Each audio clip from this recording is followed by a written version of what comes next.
Back to my channel. कैसे हैं आप सभी? उम्मीद करती हूँ सब लोग बहुत अच्छे होंगे। आप सभी की दुआओं से मैं भी एकदम बढ़िया हूँ यहाँ पे। तो गाइस ये इवनिंग का टाइम है और कपड़ा वगैरह सारे सूख गए थे, जो पर्दा और सोफ़ा का कवर, ब्लैंकेट जो भी हमने धुला था तो सारा कुछ ड्राई कर ही लिया था। वो तो आप लोगों ने देखा ही था, मैंने पिछली वीडियो में सारा कुछ शेयर किया है कि कपड़ों का ढेर था पूरा। तो सारे कपड़े हमारे अच्छे से सूख गए थे और धूप तो इस टाइम चिलचिलाती हुई होती है और ड्रायल भी थे कपड़े, तो फटाफट हमारे कपड़े 1 घंटे के अंदर सारे कपड़े सूख गए थे। और उसके बाद मैं कपड़ों को ले आई हूँ और यहाँ सारे कपड़ों को हमने मोड़ लिया है। सोफ़ा का कवर वगैरह हमने नहीं लगाया है। मैं सोच रही हूँ कि इनको मैं कल लगाती हूँ, क्योंकि आज का दिन तो निकल ही गया है, तो कल मैं इनको लगाती हूँ। तो यहाँ पर्दा जो है, ये पर्दे थोड़े से मुझे प्रेस करने वाले लग रहे थे। थोड़ा सा डर लग रहा था, जब कपड़े प्रेस कर दो ना तो उसमें शाइनिंग आ जाती है। और पर्दे मैंने 2 बार धुल के ऐसे ही लगा दिया था, तो फिर ये मुझे थोड़ा सा अच्छे नहीं लग रहे थे। तो हमने सोचा चलो पर्दों को प्रेस करके रख देती हूँ। और पर्दों को हमने निकाल तो लिया था, लेकिन लगा नहीं पाऊँगी। लगाएँगे या तो हस्बैंड जी लगाएँगे या तो फिर मेरा बेटा आने वाला है, उसके एग्ज़ाम हो गए हैं तो वो आने वाला है तो वो लगा देगा। निकालने में तो लटक-फटक के किसी तरह हमने कर लिया है, लेकिन लगाने में नहीं, मेरे से नहीं हो पाएगा। तो मैं इनको प्रेस करके ऐसे ही रख दूँगी और बाद में देखते हैं कौन लगाता है, हस्बैंड लगाते हैं कि बेटा आके लगाता है। तो गाइस यहाँ कपड़ा वगैरह हमने मोड़ लिया है और इनको मैं रख देती हूँ जाके इनके जगह पे। और सारे कपड़े इसी रूम में ले आए थे, क्योंकि यहाँ एसी चला के बैठ गए थे और पीछे रूम में बहुत गर्मी लगती है। तो कपड़ों का कार्य हमारा समाप्त हो चुका है। और आरओ की मस्ती देखी, ये ऐसे ही करता रहता है। मैं वीडियो में बहुत कुछ कट कर देती हूँ, वरना तो पता नहीं है क्या-क्या करता रहता है।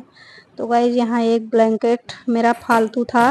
वो होता है ना कि जितनी चीज़ बाहर रहती हैं उतनी ही यूज़ में आ जाती हैं और कपड़े मतलब धुलने के लिए काम बढ़ता रहता है। तो फिर मैंने एक्स्ट्रा जो ब्लैंकेट था उसको मैंने दीवान में डाल दिया। हमने कहा चलो 2-3 बाहर रखती हूँ, बाकी इसको मैं दीवान में डाल देती हूँ। तो गाइस उधर का कार्य जो है हमारा समाप्त हो गया था और पर्दे 2-4 बच गए हैं प्रेस करने के लिए, तो मैं बाद में करती रहूँगी, क्योंकि पर्दों को लगाना था नहीं उसी दिन, तो फिर मैंने उनको टाल दिया क्योंकि लेट हो रहा था, खाने की तैयारी भी करनी थी रात की और हस्बैंड जी का आने का समय भी हो रहा था।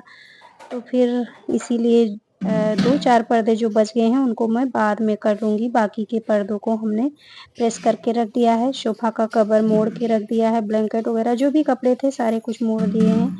और उसके बाद फिर आ गई हूँ किचन में। तो यहाँ ये जंगाल वगैरह धुला था, इसको भी मैं सुखा के अच्छे से और इनके जगह पे रख दिया है।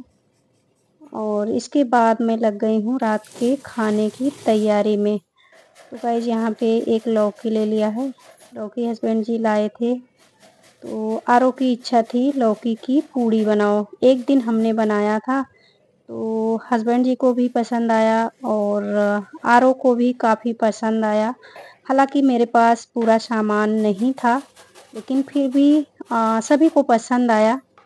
तो फिर हमने कहा चलो बनाती हूँ, आप लोगों की खाने की इच्छा है तो मैं जैसे जो भी सामान हमारे पास अवेलेबल था उसी से हमने बना लिया। तो यहाँ लौकी को छील के और कद्दूकस कर लिया। उसके बाद हमारे पास सूजी नहीं था तो सूजी को हमने स्किप कर दिया है और यहाँ 1 कटोरी आटा डाल लिया है गेहूँ का और बाकी चिली फ्लेक्स, जीरा और कलौंजी, लाल मिर्च और स्वाद अनुसार नमक, जो भी हमारे पास सामान था बस उसी से बना लिया है। और गाइस मैं बताऊँ आप लोगों को मेरे से गलती क्या हो गई।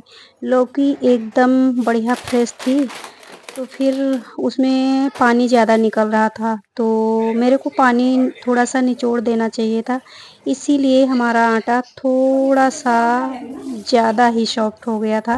लेकिन फिर भी पूड़ियाँ बहुत अच्छी बनी थी। और गाइस आटा वगैरह मैं लगा रही थी, तभी हस्बैंड आ गए थे।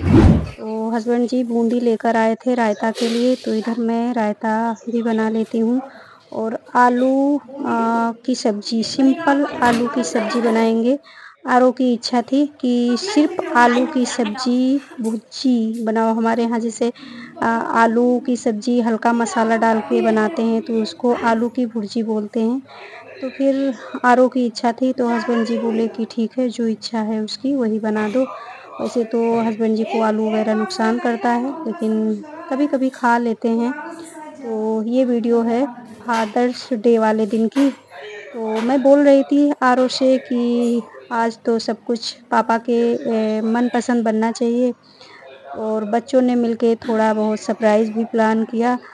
तो बच्चे हमारे दोनों वीडियो कॉलिंग पे हैं, उनसे मैं बात भी करती जा रही थी और अपने से मतलब अपना काम भी करती जा रही थी। तो हमारी सब्ज़ी इधर बनकर तैयार हो गई है और इधर मैं फटाफट पूड़ियाँ लगा लेती हूँ, पूड़ियाँ बना लेती हूँ।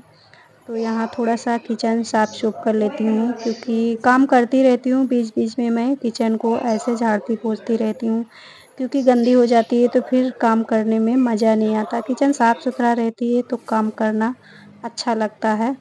और रायता भी हमारा बन गया था, रायता बनाकर हमने फ्रिज में रख दिया है। तो रायता बनाते हमने मतलब कोई ऐसा नहीं है कि कोई रेसिपी शेयर करना था कुछ, लेकिन नहीं दिखाया इसलिए क्योंकि वीडियो कॉलिंग पे हम लोग बात कर रहे थे, हस्बैंड जी भी थे, तो फिर इसीलिए वो क्लिप हमने कट कर दी। तो रायता बना के हमने फ्रिज में रख दिया है, सब्ज़ी बनी गई थी। यहाँ पे फटाफट मैं पूड़ियाँ निकाल लेती हूँ और यहाँ बच्चों में नोक-झोंक चल रही थी। बेटी बोल रही थी कि पापा मम्मी मेरे को ज़्यादा मानते हैं, और बेटा बोल रहा था नहीं मेरे को ज़्यादा मानते हैं। तो यही सब नोक-झोंक बच्चों में चल रहा था। बेटा बोल रहा था हाँ, हाँ तुम तो पापा की परी हो, तो तुमको ज़्यादा ही मानेंगे, और मम्मी तो हमें मानती है। और बेटे का मुँह ज़्यादा होता है। यही सब बच्चों में नोक-झोंक चल रहा था। और दोनों बच्चों ने मिलकर पापा के लिए केक वगैरह ऑर्डर किया था। तो वही सब बातें चल रही थी और यहाँ पूड़ियाँ भी बनाती जा रही थी। तो पूड़ियाँ हमारी आप लोग देख लीजिए, मतलब थोड़ा-सा आटा जो है इसका ज़्यादा ही कुछ सॉफ्ट हो गया था, लेकिन फिर भी पूड़ियाँ अच्छी बनी हैं। तो मैं फटाफट हस्बैंड के लिए थाली लगा देती हूँ। उनको मैं थाली लगा के दे दिया था। तो हस्बैंड जी और आरव दोनों लोग खा पी चुके थे। और इसके बाद गाइस यहाँ पे केक भी आ चुका है जो बच्चों ने ऑर्डर किया था। तो पापा को रूम में बंद करके रखा है कि पापा आप बाहर मत आना और गर्मी बहुत है, ऐसे-ऐसे करके उन्होंने बंद करके रखा है।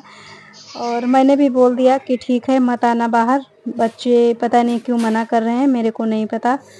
तो उनको थोड़ा-थोड़ा सा कुछ शक हो गया था कि कुछ तो हो रहा है आज। लेकिन मैंने फिर नहीं बताया। और इसी बीच में हस्बैंड जी को खाना वगैरह हमने दे दिया था, तो वो अपना खा पी चुके हैं। और अब चल के मैं खा लेती हूँ।